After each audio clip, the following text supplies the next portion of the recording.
Hello and welcome to Computology academy. और आज हम लोग डिस्कस करेंगे कि एक नया आर्कियोलॉजिकल साइट मिला है बिहार में तेल्हारा, और यहाँ पे एक यूनिवर्सिटी का साइट मिला है, एक ज्ञान विज्ञान का केंद्र मिला है जहाँ पर कि डिफरेंट स्टडीज होती थी। और ये जो माना जा रहा है कि नालंदा यूनिवर्सिटी से और विक्रमशिला यूनिवर्सिटी से भी ज़्यादा पुराना है, उससे भी पहले के समय का है। तो यहाँ पर ये कहाँ मिला है, क्या यहाँ पर आर्टिफैक्ट्स मिले हैं, क्या यहाँ का टाइमिंग है, क्या इसका लोकेशन है, क्या क्या चीज़ें मिली हैं, इन सब चीज़ों को डिटेल में देखेंगे। हमारे चैनल को ऐसे ही इंफॉर्मेटिव वीडियोस के लिए आप लोग सब्सक्राइब कर लें और बेल आइकन भी दबा दें, ताकि जब भी हम नई वीडियोस डालें तो उसकी इंफॉर्मेशन आप तक पहुँचती रहे। My self Vidyanand Singh. चलिए शुरू करते हैं।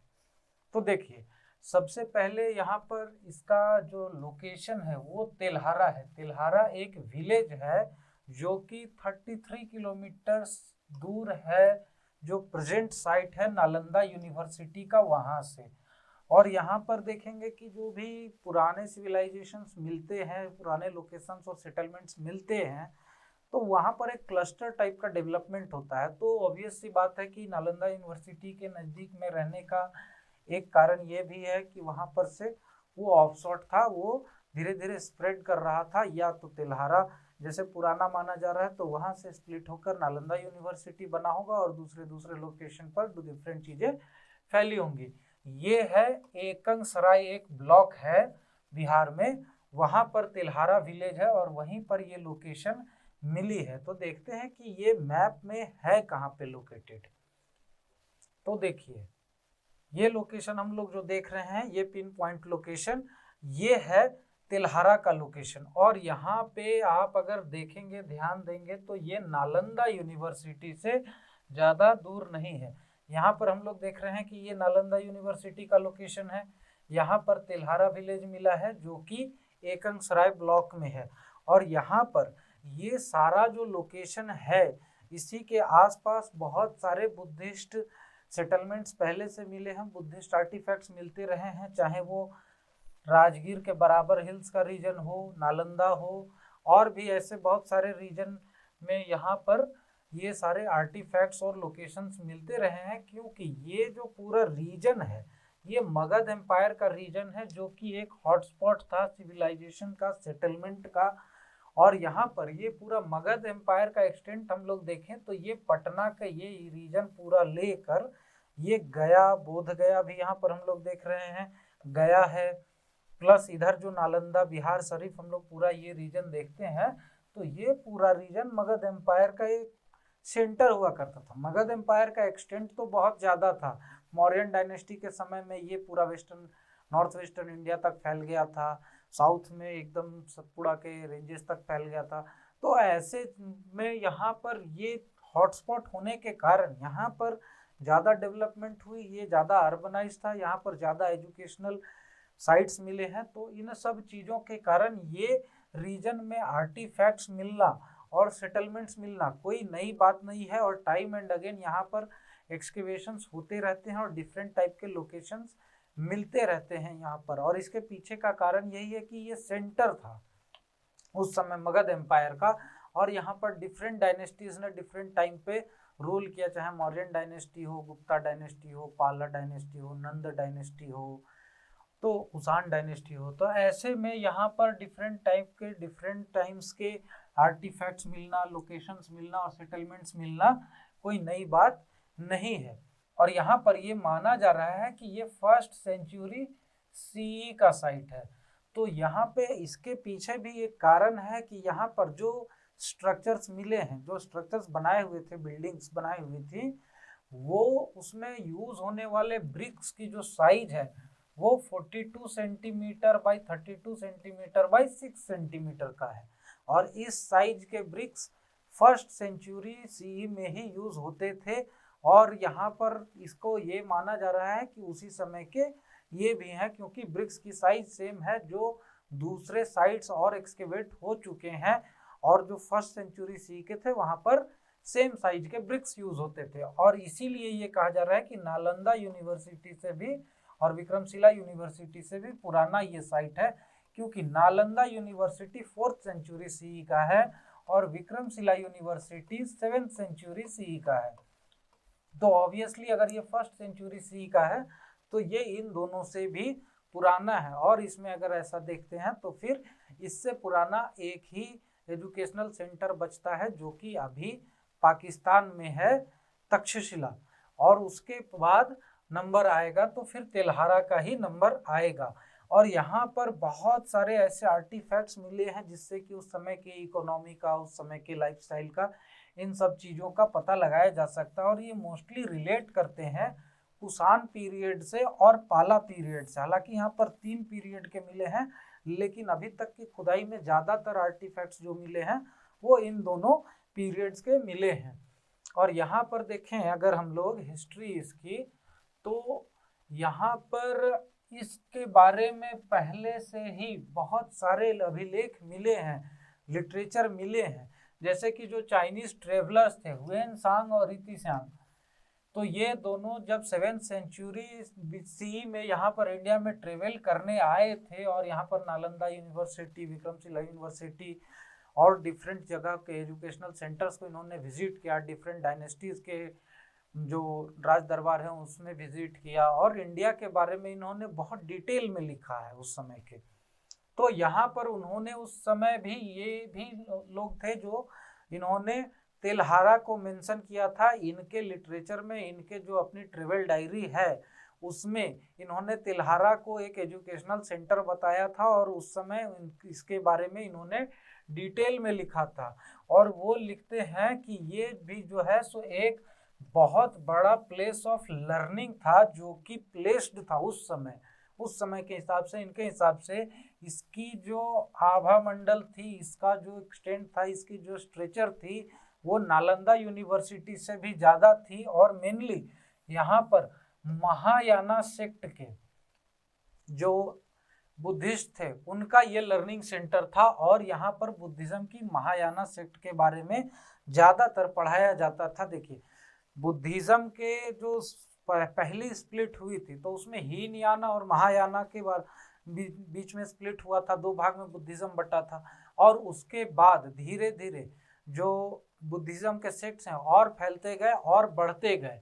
और यहाँ पर देखेंगे कि इसके बारे में हिस्ट्री में अगर देखा जाए तो ब्रिटिश आर्कियोलॉजिस्ट बगलर और कनिंघम के बारे में तो हम लोग सब बहुत डिटेल में जानते हैं, क्योंकि मोस्ट ऑफ द एंशिएंट और आर्कियोलॉजिकल साइट्स के बारे में जो जानकारी इंडिया में मिली है, निकल कर आई है, वो कनिंघम के कारण ही निकल कर आई है।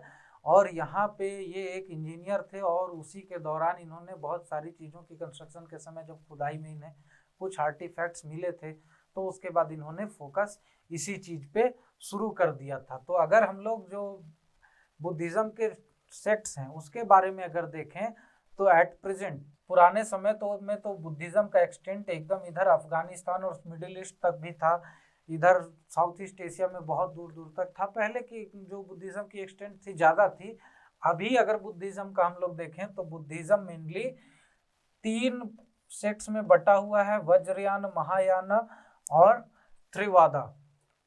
और इसमें से वज्रयाना को हम लोग तांत्रिक बुद्धिज़्म के नाम से भी जानते हैं, क्योंकि इसमें भी जो तंत्रिज्म का है ज़्यादा यूज होता है। तो वज्रयाना हम देखेंगे ये तिब्बतन रीजन में मिलेगा आपको, यहाँ पर मंगोलिया में है, फिर चाइना के इनर मंगोलिया रीजन में है, और ये टूवा जो है बॉर्डर रीजन है रसिया का, रसिया में भी बुद्धिज़्म मिलता है। ये चीज़ें बहुत कम लोगों को पता होगी। और एक जो लोकेशन है बुद्धिज़्म का वो कैस्पियन सी के यहाँ पे तट पे भी है रसिया में, और यहाँ पर ये कलमाई का रीजन है जहाँ पे कि बुद्धिज़्म बहुत पाया जाता है। और उसके बाद अगर हम लोग देखें यहाँ पर महायाना का, तो ये आप मेनलैंड चाइना जो देख रहे हैं पूरा इधर मंचूरिया का और इसका रीजन यहाँ पर आपको मिलेगा, प्लस जापान है और कोरियन पेनिनसुला है। फिर यहाँ पर वियतनाम में आपको जो महायाना का सेक्ट है वो मिलेगा। और फिर त्रिवादा का जो सेक्ट है वो मिलता है हमें इधर इंडो चाइना रीजन में, Burma, Laos, Thailand, Cambodia, Sri Lanka में मिलेगा आपको।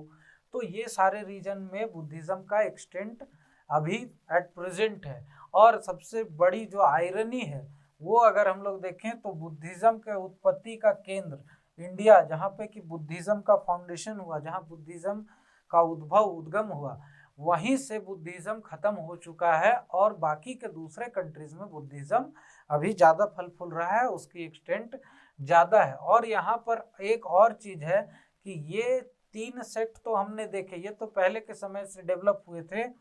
एक नया सेक्ट डेवलप हुआ था 1956 में, नवयाना, और ये नवयाना सेक्ट को डेवलप करने का श्रेय जाता है डॉक्टर BR अम्बेडकर को। 1956 में 14 अक्टूबर 1956 को दशहरे के दिन अपने लगभग 6 लाख फॉलोअर्स के साथ BR अम्बेडकर ने बुद्धिज्म को अपनाया था, बुद्धिस्ट कन्वर्ट हो गए थे और उन्होंने बुद्धिज्म के जो सारे टेनेट्स हैं उसको री इंटरप्रेट किया था और उनके इंटरप्रिटेशन के बाद ही ये नया सेक्ट जो है जिसका इन्होंने एक्सप्लेनेशन दिया था उसके हिसाब से नवयाना कहलाया। तो इंडिया में जो अभी महाराष्ट्र में और दूसरे रीजन में जो बुद्धिस्ट पाए जाते हैं, चाहे उत्तर प्रदेश में है, MP में है, बहुत सारे रीजन में है, तो इन सारे बुद्धिस्टों को नवयाना बुद्धिस्ट कहा जाता है।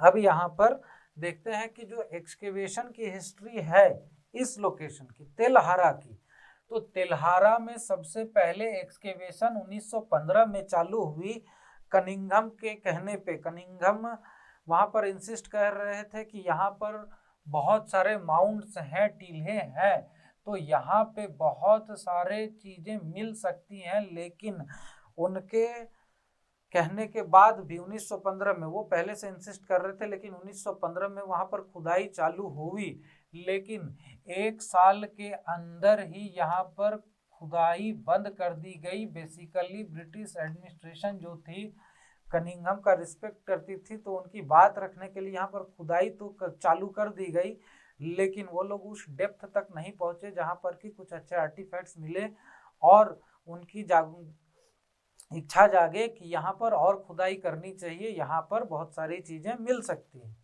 ऐसे केस में क्या हुआ कि वहाँ पर 1 साल के अंदर खुदाई बंद कर दी गई और इन्होंने कनिंघम की बात भी रख ली और काम भी नहीं किया।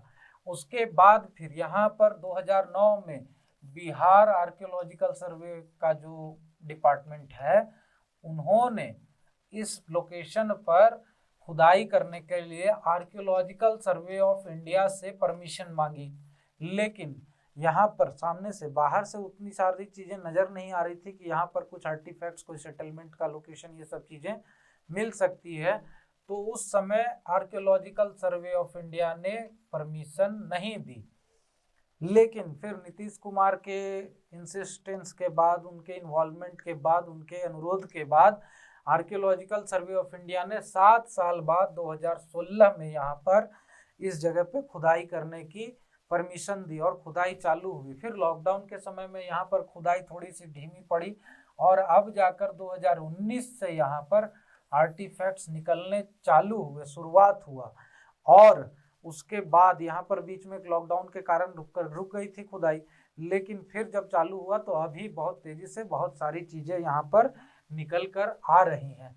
तो यहाँ का अगर हम लोग फैक्ट्स देखें इस साइट का, तो ये साइट फैला हुआ है लगभग 2.5 किलोमीटर स्क्वायर में, यानी कि समझ सकते हैं कि कितना बड़ा ये साइट है, कितना ज़्यादा इसका एक्सटेंट है। 2.5 किलोमीटर स्क्वायर का एरिया बहुत कम नहीं होता है। और यहाँ पर अभी भी जो खुदाई हो पाई है सिर्फ 20% ही खुदाई हो पाई है, अभी बहुत खुदाई करनी बाकी है।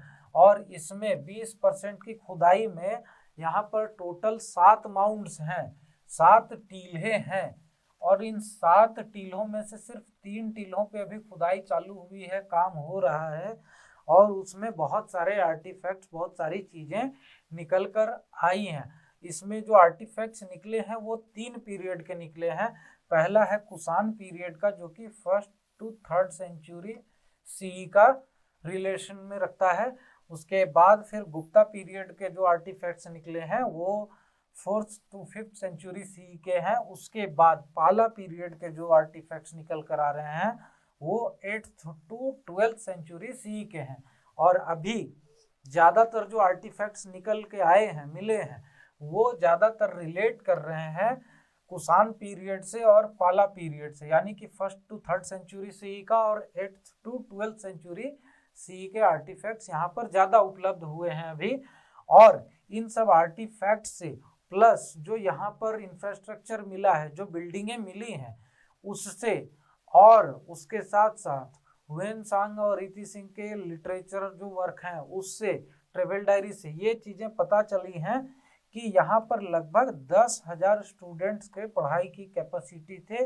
10,000 स्टूडेंट्स यहाँ पर रहते थे, पढ़ाई करते थे, और इन्हें पढ़ाने के लिए, इनके ट्रेनिंग के लिए, इनके टीचिंग के लिए लगभग यहाँ पर 3,000 टीचर्स भी रहते थे। तो ये इसका आप एक्सटेंट और इसकी साइज समझ सकते हैं कितनी बड़ी होगी कि 10,000 स्टूडेंट्स और 3,000 टीचर्स, तो इतना बड़ा ये यूनिवर्सिटी था, ये माना जा रहा है। और यहाँ पर जो मूर्तियाँ मिली हैं उसमें ये एक इंटरेस्टिंग फैक्ट है कि ये साइट तो, लोकेशन तो बुद्धिस्ट लर्निंग का था, लेकिन यहाँ पर मूर्तियाँ जो मिली हैं वो बुद्धिज्म और हिंदुइज्म दोनों से रिलेटेड मिली हैं। तो ये एक इंटरेस्टिंग फैक्ट है, क्योंकि यहाँ पर जो स्कॉलर्स हैं वो बिलीव कर रहे हैं कि यहाँ पर जो स्टडी होती थी वो कंपैरेटिव स्टडी होती थी हिंदुइज्म और बुद्धिज्म दोनों की। बुद्धिस्ट लर्निंग के साथ साथ उनकी स्टडी को, बुद्धिज्म को फिलोसफिकली वहाँ पर कंपेयर किया जाता था हिंदू फिलोसफी से, और उसके बाद उनकी स्टडी की जाती थी। तो ये एक बहुत बड़ा लर्निंग का, रिसर्च टाइप का सेंटर था फिलोसफी के मामले में। और यहाँ पर जो मूर्तियाँ मिली हैं वो कांसे की, कॉपर की मिली है, और टेराकोटा की, जो पकाई हुई मिट्टी के जो मूर्तियाँ बनती हैं उसकी। तो ये टेराकोटा और कॉपर दोनों तरह की मूर्तियाँ यहाँ पर मिली हैं।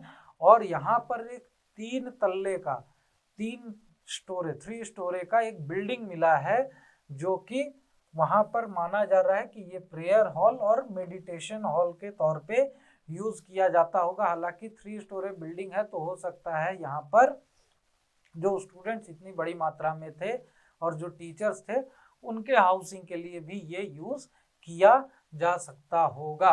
तो यहाँ पर ये सारे आर्टिफैक्ट्स और ये सारे फैक्ट्स निकल कर आए हैं, ये जानकारी निकल कर आई है, और इसमें आगे कोई जानकारी अगर निकल कर आती है तो मैं उसके बारे में आप लोगों को इन्फॉर्म करता रहूँगा। हमारे सोशल मीडिया चैनल्स पर हमें फॉलो करें, हमारे वेबसाइट पर डिफरेंट कोर्सेज चल रहे हैं, उसे भी आप ज्वाइन करें, और हमारे चैनल को सब्सक्राइब कर लें और बेल आइकन भी दबा दें, ताकि जब भी हम नई वीडियोस डालें तो उसकी इन्फॉर्मेशन आप तक पहुंचती रहे। Thank you very much and have a nice day.